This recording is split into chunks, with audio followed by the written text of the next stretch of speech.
As the NFL season finally gets closer, let's look at some rentals. Guys that shouldn't be in your long-term plans for Dynasty, but for this season can give you top 24 upside, top 20 upside, in some cases even higher. Now, we all know the obvious names, or we know the Joe Mixons, the Alvin Kamaras, guys we've touched on earlier in the offseason. But there are also a number of players that are outside of the top 24 ADP in current Dynasty startups that make them the perfect rental piece at the perfect price. So let's look at 6 of them, starting with the guys I am most interested in, down to, the player I'm interested in, but just a little bit less than the others I've talked about. At the top, this should come as no surprise to any of you. It's James Conner, and I think he falls into the really obvious category as well, but for the sake of the video, he fits my criteria, right? He's right now coming off the board as RB26 in Dynasty startups, which makes sense, right? He was cheaper in the offseason, and then we get to this point every single year, and everybody remembers, oh yeah, James Conner should give me top 15 production. I mean, right now, even just redraft ADP, he's going as RB20, and I think that's just because, 1, he's 30 years old, which makes sense, and 2, right, Trey Benson is still lurking behind the scenes. And as always, right, James Conner likely will miss games. It's almost a guarantee. He's one of the few players I'll actively factor it into my rankings. But last season, he played 16 games. And when he's on the field, right, in the games, he does not leave early. So if he plays more than 40% of snaps over the last 3 seasons, 2024, he averaged 17.4 points per game, and then 16.4 points per game in 2023, and 16.8 points per game in 2022. When he's healthy and on the field, he is a top 10 running back. I don't think there's any doubt in my mind. And yes, he could slow down. Like, he's 30. I talked about it. I mentioned it. It's a possibility. But I'm just going to keep making the bet until it doesn't pay off. So the natural next question is, right, what does it cost to get James Conner on your roster? Well, you're going to hear this a lot, but he cost a 2026 second. That's kind of the baseline if you're trying to buy cheap and easy production. Most of the guys on this list, that is going to be the price, and it makes sense, right? Those second rounders are not necessarily the most valuable piece you can possibly get on your roster, but you have to pay some kind of premium for a potential top 15 running back in James Conner. Following James Conner, Aaron Jones is just a natural name to fall on this list, and he's even cheaper. Now, not significantly cheaper necessarily in terms of startup ADP. He's off the board as RB30, which really is all the same tier as far as I'm concerned. But even in redraft ADP, right, he's cheaper as well. He's currently sitting at RB28, which, again, I understand. They bring in Jordan Mason to hopefully shore up some of the goal line inefficiencies you saw last year from Aaron Jones. But look, Kevin O'Connell is still the head coach. He knows with essentially a rookie quarterback in J.J. McCarthy, you're going to have to lean on the ground game. I think Aaron Jones is going to be a huge part of that, even with Jordan Mason in the picture, who I think is probably the 1B rather than the 1A in this scenario. And then you always have Aaron Jones in the pass-catching game. That's the thing, right? A 12% target share last year. He's going to see plenty of volume, even in a busy offense with Justin Jefferson and Hawkinson and Addison. Like, there's a lot there. Aaron Jones is still a major part of that passing game. That's what makes him so interesting. That brings up the floor. And even without the touchdown production last year, right? He only had 6. He averaged over 14 points per game.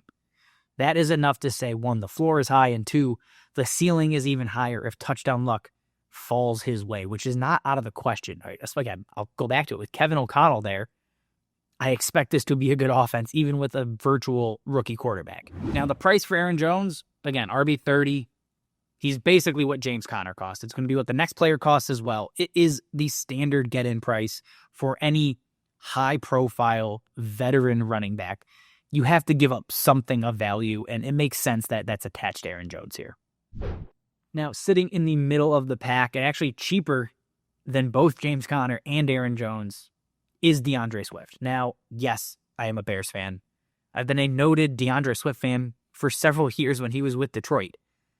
But that has nothing to do with me liking DeAndre Swift in this exact scenario. Look, last season, he didn't meet the full set of expectations. I think you can all agree the Bears, Caleb Williams included, did not meet expectations, and a lot of that is the offensive line was bad. The coaching was terrible. They went through 3 coaches, 3 offensive coordinators. It was just a disaster of a scenario. He still scored 15 or more points in 6 games last year. There was enough of the spike weeks that you felt kind of fine with DeAndre Swift. Now, the floor was rough because, again, the offense was rough. But this season, fingers crossed, that has to be different. They bring in Ben Johnson. They overhaul that offensive line with potentially 3 new starters. I mean, it was a huge offseason for what the offense could be. DeAndre Swift should be a beneficiary because the one thing they didn't really address is that running back room. It's him, it's Roschon Johnson, and you have a 7th-round rookie out of Rutgers. That is this backfield right now. My bet is DeAndre Swift is the most likely one to fill that Jahmyr Gibbs role that used to be the DeAndre Swift role in Ben Johnson's offense. Now, obviously, Ben Johnson looked at DeAndre Swift and said, Jahmyr Gibbs is better in this role than you will ever be. And that was the right call. They spent the 1st-rounder. They clearly explode offensively when DeAndre Swift's out of the picture. Now, you can argue Ben Johnson doesn't like DeAndre Swift based on all of that and all the rumors around adding running backs.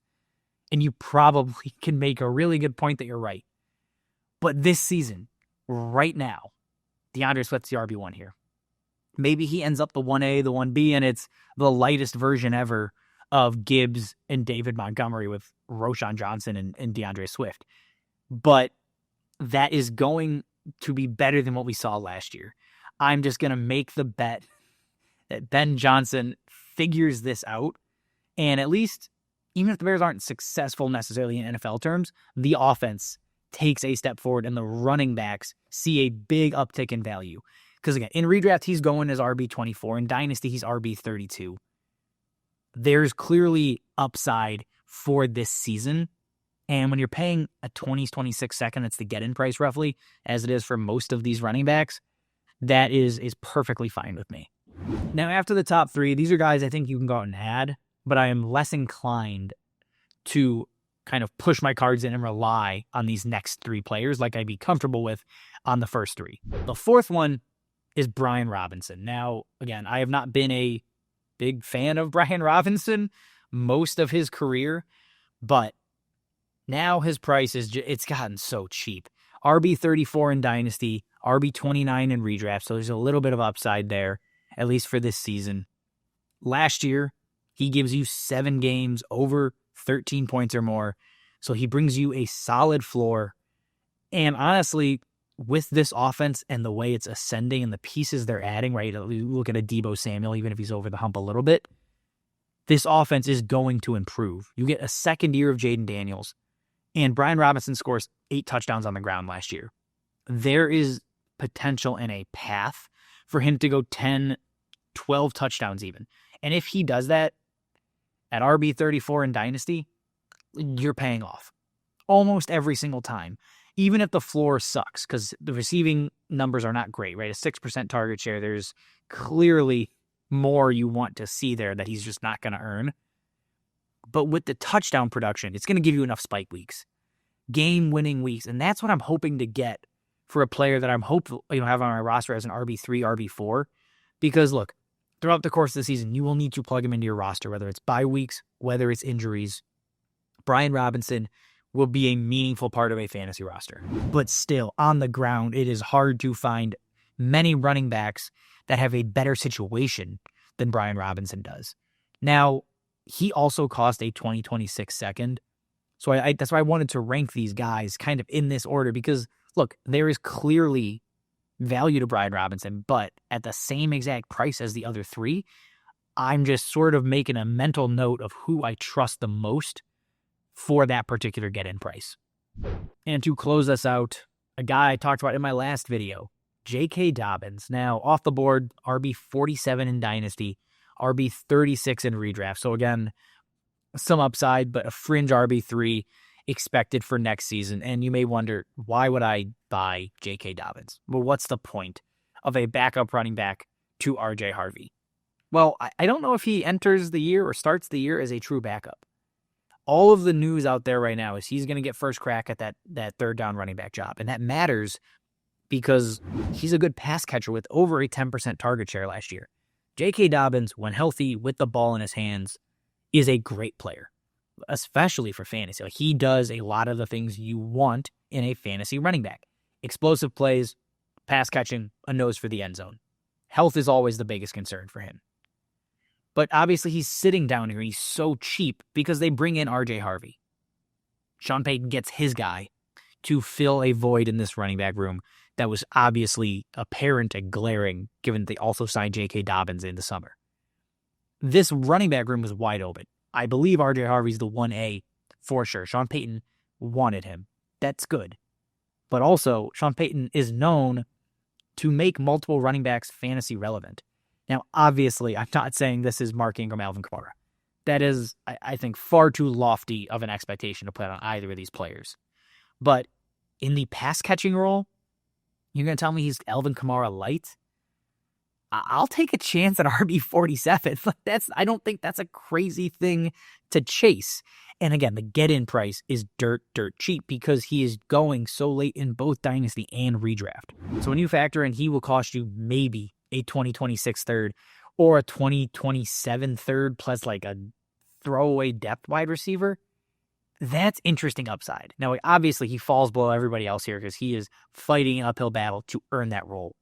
But I see the path. I'm always in love with the talent of J.K. Dobbins. And now he's basically free that I can just go burn a dart throw on him. That's something I'm going to happily do before the season starts here.